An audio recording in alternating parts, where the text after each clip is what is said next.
নাগা চৈতন্যের সঙ্গে বিচ্ছেদের পর অনেকটাই ভেঙে পড়েছিলেন সামান্থা রুথ প্রভু। এরপর মায়োসাইটিসের মতো স্নায়ু জটিল রোগে ভুগছেন।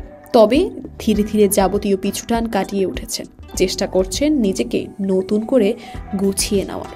অশান্ত মন সামলে নিতে কি করেন এবার সম্প্রতি সেই বিষয়ে কথা বলেছেন তিনি। গত বুধবার সকালে নিজের ইনস্টাগ্রাম আইডিতে একটি ভিডিও শেয়ার করেছেন সামান্থা, যেখানে তিনি স্পষ্ট বলেছেন কোনোভাবেই নিজের মনের মধ্যে চলা উথাল পাথাল ভাবনাকে গুরুত্ব দেওয়া যাবেই না। অভিনেত্রীর মতে কৌশলটি খুবই সহজ। প্রথমে নিজের চিন্তা ভাবনাগুলোকে অনুধাবন করতে হবে, তারপর সেগুলোকে ভাসিয়ে দিতে হবে। কোনোভাবেই তার মধ্যে জড়িয়ে পড়া যাবে না। আর এই বিষয়ে সব থেকে কার্যকর পদ্ধতি হলো ধ্যান। সামান্থা লিখেছেন, আমার জীবনে ধ্যান একটি আশ্রয় হয়ে উঠেছে।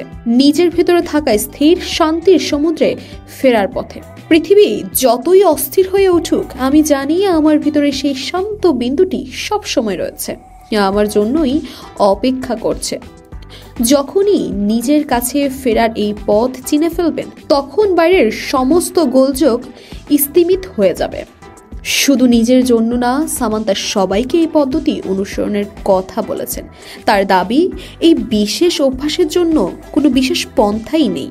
যে কোনো সময় যে কোনো জায়গায় আত্মস্থ হতে পারলেই অপার শান্তি। সেজন্য শুধু শান্ত হয়ে বসে নিজের চোখ দুটি বন্ধ করে ফেলতে হবে, তারপর গভীর শ্বাস নিতে হবে।